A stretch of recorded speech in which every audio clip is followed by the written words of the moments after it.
तो दोस्तों, एक और नया दिन और मैं बलजीत परमार हाजिर हूँ एक नई कहानी, एक नया किस्सा लेकर।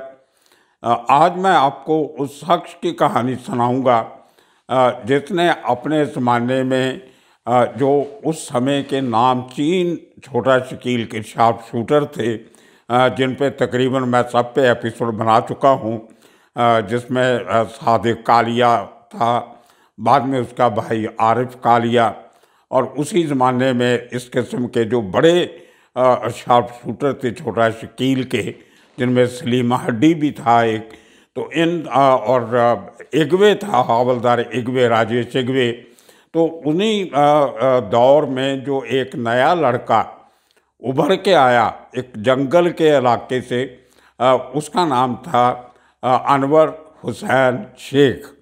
और ये शख्स जो बाद में जाके एक ज़माने में अनवर भाई के नाम से मशहूर हुआ, और कुछ सालों में अपने कारनामों की वजह से उसका नाम पड़ गया अनवर बादशाह।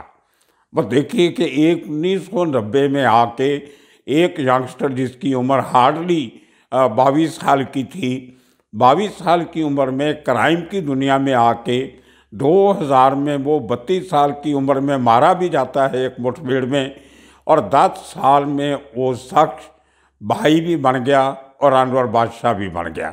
बहुत इंटरेस्टिंग कहानी है। और उसके जो कारनामे इतने लंबे हैं कि मैं नॉर्मली कभी कोई पेपर कागज़ पेंसिल लेके नहीं बैठता हूँ, क्योंकि उससे एक फ्लो होता है कहानी का, वो टूटता है। लेकिन आज मुझे ये एक कागज़ हाथ में रखना पड़ रहा है, क्योंकि अनवर बादशाह के किस्सों की कहानी जो है वो बहुत लंबी है। बड़े अजीब किस्म के डेयरिंग काम उस शख्स ने किए। अब मैं उसकी थोड़ी सी बैकग्राउंड आपको बनाता हूँ कि अनवर शेख उर्फ अनवर भाई, अनवर दादा, और यहाँ अनवर बादशाह कौन था। मुंबई में एक इलाका है गोरेगांव ईस्ट का। वो इलाका जो है दो चीज़ों से बहुत मशहूर है। एक आर्य मिल्क कॉलोनी, जहाँ पे जिसको पूरी मुंबई को जहाँ से दूध सप्लाई करने के लिए जो भैंसों के तबेले बनाए गए हैं, वो सारे के सारे आर्य मिल्क कॉलोनी में हैं।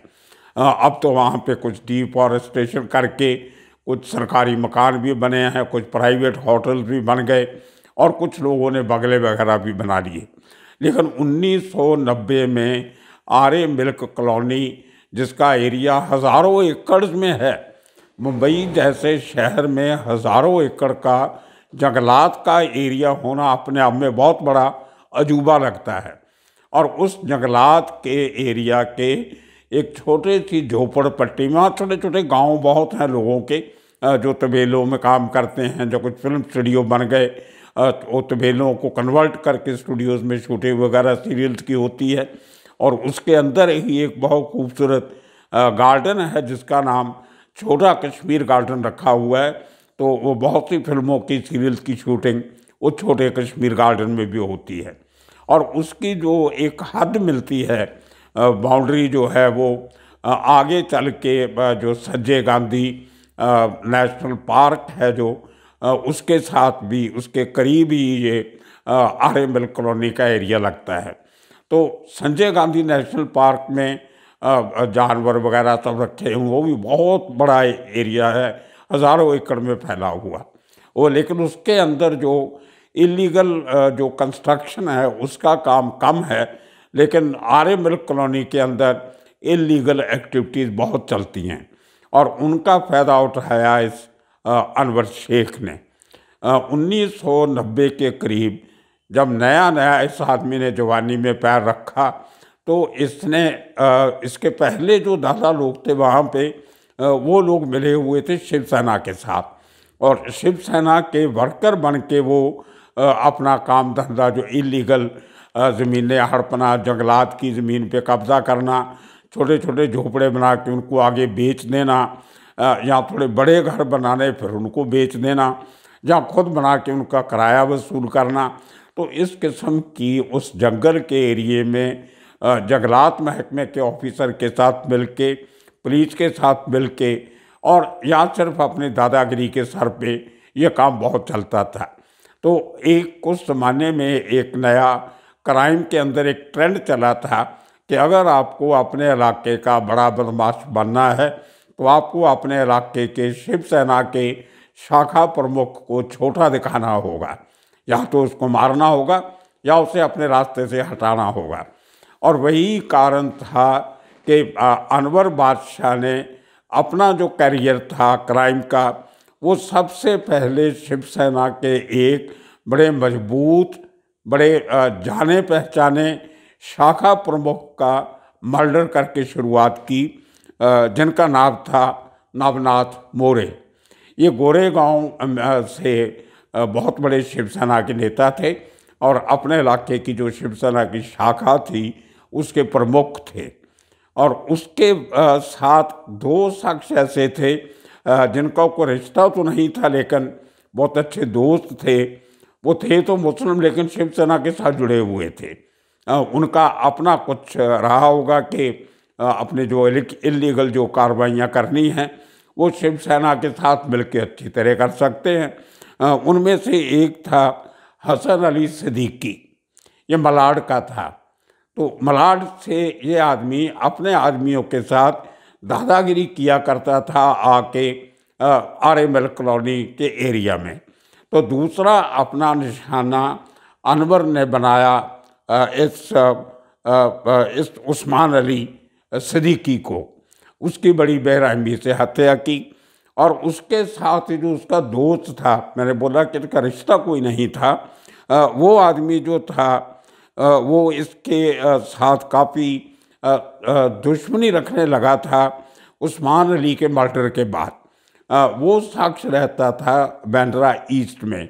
बांद्रा बहुत बड़ा सबर्ब है मुंबई का, वीआईपी सबर्ब है। वेस्टर्न बांद्रा जो है वो वीआईपी लोगों का है। ईस्टर्न बांद्रा जो है वो उसमें काफ़ी झोपड़पट्टी बस्तियाँ हिंदूज़ की, मुस्लिम्स की, इस किस्म की बहुत हैं। उसमें बांद्रा पुलिस स्टेशन से, बांद्रा रेलवे स्टेशन से लग के एक बहुत बड़ा एरिया है जिसका नाम है निर्मल नगर। तो जो एहसान अली था, उस्मान अली का दोस्त, एहसान अली की बहुत बड़ी दादागिरी चलती थी निर्मल नगर एरिया में। और निर्मल नगर एक मिक्स पॉपुलेशन एरिया था। उसके साथ कुछ सरकारी मकान भी थे उस एरिया में जहाँ पे सरकारी मुलाजिम रहते थे, महाराष्ट्रियन मूल के ज़्यादा, और साथ में मुस्लिम पॉपुलेशन भी काफ़ी उस एरिया में थी। तो क्योंकि इस आदमी को लगता था कि मेरी एक्टिविटीज़ में ये दो लोग अगर जिंदा रहेंगे तो मेरा जो असर व रसूख है अपने आर एम एल कॉलोनी में या उसके नियर बाई एरियाज़ में वो मेरा कम होगा। तो अनवर ने अपनी दादागिरी और मजबूत करने के लिए उस्मान के खास दोस्त एहसान अली की हत्या 1984 में कर दी, 1994 में, 1994 में। तो ये 3 मर्डर करने के बाद जो अनवर था वो पुलिस की नज़रों में रड़कने लगा। खाली पुलिस की नज़रों में ही नहीं बल्कि शिवसेना के जो लीडर्स थे उनको भी डर लगने लगा अंदर से कि अगर जल्दी इस आदमी को अपने रास्ते से नहीं हटाया तो आने वाले दिनों में ये हमारी पॉलिटिकल जो सर्वाइवल है उसके लिए भी खतरा बन सकता है, और जो हमारी इलीगल एक्टिविटीज़ चलती हैं उनको भी बहुत बड़ा नुकसान दे सकता है। लेकिन ये 3 बड़े खून करने के बाद अनवर अपने आप में एक नामचीन या एक कहो कि एक बड़ा अपराधी बन चुका था। और जब इस किस्म का यंगस्टर एक बड़ा अपराधी बन जाता है तो जो ऑलरेडी एस्टेब्लिश्ड गैंग्स होते हैं किसी भी शहर के, वो उस आदमी को अपने साथ मिलाने की कोशिश करते हैं। और अनवर के साथ भी वही हुआ। छोटा शकील के लोगों की नज़र अनवर के ऊपर पड़ी कि ये एक यंगस्टर है, आगे के लिए एक फ्यूचर शार्प शूटर बन सकता है, एक कंट्रैक्ट किलर बन सकता है, एक सुपारीबाज बन सकता है। तो उन लोगों ने अपने सोर्सेज के थ्रू इस आदमी को अपने साथ मिलाया। और इसके साथ जो मिलाने वाला था वो कोई और नहीं, इसकी अपनी ही बहन का हस्बैंड, जो 3-4 नाम से ऑपरेट करता था। वो एक नाम तो उसका विक्रम कंजारी था, विक्रम परमार था, एक अली कंजारी था, एक उसने कोई अजीब सा नाम रखा हुआ था। बाद में वो शख्स, जब पुलिस की सरदर्दियाँ बढ़ी, सरगर्मियाँ बढ़ी, तो वो मुंबई छोड़ के बांग्लादेश चला गया था, जहाँ पे वो छोटा शकील और डी गैंग के साथ मिलके नकली नोटों का काम बहुत साल करता रहा। तो वो आदमी जो था वो इसका बहनोई था एक हिसाब से।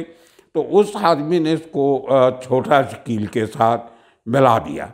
वो ऑलरेडी जो था वो छोटा शकील के लिए काम कर रहा था।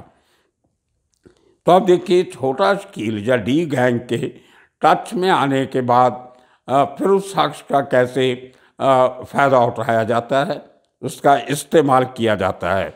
और इस्तेमाल जो है वो मैं आपको लिस्ट देख के बताता हूँ कैसे हुआ। कि सबसे पहले एक इकबाल चाचा करके एक बहुत रिस्पेक्टेड फिगर हुआ करते थे बांद्रा वेस्ट में। कम्युनिटी में काफ़ी उनकी इज्जत थी, तो ठीक है, कोई 2 नंबर के काम भी करते होंगे। लेकिन इस आदमी को जिम्मेदारी दी गई इकबाल चाचा को रास्ते से हटाने की। अनवर ने बहुत जल्दी और बड़े तरीके से इकबाल चाचा को भी अपने रास्ते से हटा दिया। उनका जो मर्डर था उसका बहुत चर्चा चला था मुंबई में उन दिनों में, मुझे याद है। बहुत हम लोग भी गए थे कवर करने के लिए, क्योंकि इकबाल चाचा बहुत एक जानी पहचानी हस्ती थी उस इलाके की। और उसके बाद इस आदमी ने जो एक सबसे बड़ा कांड किया, वो था जोगेश्वरी में एक महबूब मलबारी, बहुत बड़ा बदमाश था जोगेश्वर एरिया का महबूब मलबारी। वो उसका अपना यंगस्टर का गैंग था एक बहुत बड़ा। वो खुद तो किसी बड़े गैंग के साथ काम नहीं करता था, लेकिन इंडिपेंडेंटली ऑपरेट करने का उसका बहुत बढ़िया तरीका था। यंगस्टर यंग लड़के लेके कर्नाटका से और तमिलनाडु से यंगस्टर्स को ला के आंध्र प्रदेश से उनको साथ मिला के वो काम किया करता था। तो वो महबूब मलबारी को अनवर ने अपना चौथा पांचवा छठा शिकार बनाया। और उसके साथ से भी कहा जाता है, मैंने एक एपिसोड में पिछले दिनों जिक्र किया था कि सादिक कालिया या आरिफ कालिया, दोनों में से एक का मुझे भी बराबर याद नहीं, उनका जो एक रूपम स्टोर है बहुत बड़ा, उसके मालिक भरत शाह का दिन दिहाड़े उसके स्टोर पे जो मर्डर हुआ था बॉम्बे पुलिस हेडक्वार्टर के बिल्कुल सामने, वो स्टोर है, वॉकिंग डिस्टेंस है पुलिस हेडक्वार्टर से। तो बहुत सनसनीखेज वो मर्डर था। उसमें भी कहा जाता है कि अनवर बादशाह का हाथ था। तो भरत शाह के मर्डर के बाद ये आदमी और लाइमलाइट में आया। और उसके साथ ही मैंने आपको हुसैन उस्तरा का एपिसोड बनाया था हमने, जिसमें उसको कैसे मारा गया। वो अगरीपाड़ा इलाके पे अपनी गर्लफ्रेंड को मिलने आया और वहाँ पे उसको मारा। उसमें भी कालिया के साथ जो शख्स था वो कोई और नहीं, यही अनवर बादशाह था। और इसके साथ एक और बहुत बड़ा किस्सा जो इस आदमी ने किया। 2 शख्स थे कुरला के, कुरला एरिया अगेन एक बहुत क्राइम इन्फेस्टेड एरिया मुंबई का माना जाता था उन दिनों में। आजकल तो बहुत सुधार हो गया उसमें। उसमें 1-2 लोकल रिलीजियस एक्टिविटीज़ के साथ जुड़े हुए कार्यकर्ता थे। कहा जाता है कि वो भी शिवसेना के साथ ताल्लुक़ रखते थे। तो इसको किसी ने कहीं से खबर मिली कि वो लोग अनवर के ख़िलाफ़ कुछ सरकार को, जब पुलिस को मिलके कुछ प्रेशर डाल रहे हैं कि इसको पकड़ा जाए, इसका एनकाउंटर किया जाए, इसको मारा जाए। उनका नाम था पप्पू और शिवजनक प्रसाद। इस आदमी ने कुछ दिनों के फासले पे उन दोनों का भी कत्ल कर दिया। अब जब मैं पिछले दिनों में इस शख्स की बात कर रहा था पुलिस ऑफिसर से, तो एक पुराने एनकाउंटर स्पेशलिस्ट हैं, बहुत सीनियर आदमी हैं, उन्होंने बताया कि पुलिस रिकॉर्ड में तो अनवर बादशाह के 12 या 13 केसेस जो इसने मर्डर किए बड़े बड़े, वो रजिस्टर्ड है, लेकिन आउट ऑफ जिसको कहते हैं कि रिकॉर्ड के अलावा शायद इस आदमी ने टोटल 50 से ज़्यादा मर्डर किए होंगे। उसका कारण है, उनका ये कहना क्यों जायज़ लगता है। मैंने पहले भी शायद एक एपिसोड में बताया था आपको कि अंडरवर्ल्ड में जो बड़े लेवल के शार्प शूटर या कंट्रैक्ट किलर जो बन जाते हैं, काम तो वो करते हैं, लेकिन जो लोग पुलिस को पेश किए जाते हैं वो छोटे मोटे किलर पैसे दे के उनको खड़ा कर दिया जाता है, उनको कोर्ट कचहरी के चक्कर खाने के लिए। तो इसी तरह बड़े लोगों को, जो बड़े शार्प शूटर होते हैं, उनको जो अंडरवर्ल्ड सरगना है वो उनको छुपा के रखते हैं, उनको शेल्टर करते हैं उनको। तो उनको उनका चेहरा पट्टी नहीं होने देते, क्योंकि उनसे बड़े बड़े काम लेने होते हैं। तो इस तरह काम जो सादिक कालिया करता था, या आरिफ कालिया करता था, या सलीम हड्डी करता था, या राजेश एगवे करता था, उनके काम करने से उनको तो सेफ जगह पे बैठा दिया जाता था, लेकिन उनकी जगह पे कोई ABCD, कोई राम श्याम उर्फ शुर्फ, इनको पेश कर दिया जाता था कि इन्होंने ये काम किया है। यही कांड गुलशन कुमार केस में भी हुआ। यही इस किस्म के काम और बहुत सारे बड़े जो केसेस हुए उनमें भी हुआ। उसमें पुलिस का भी काम चल जाता है और अंडरवर्ल्ड का भी चल जाता है। अंडरवर्ल्ड के लिए उनके बड़े जो धुरंधर शूटर होते हैं वो सेफ रहते हैं, और पुलिस का ये होता है कि उनके केस सॉल्व हो गया, उनको लंबा चौड़ा वेट नहीं करना पड़ता, और रुपये कब मिलेगा कब नहीं मिलेगा।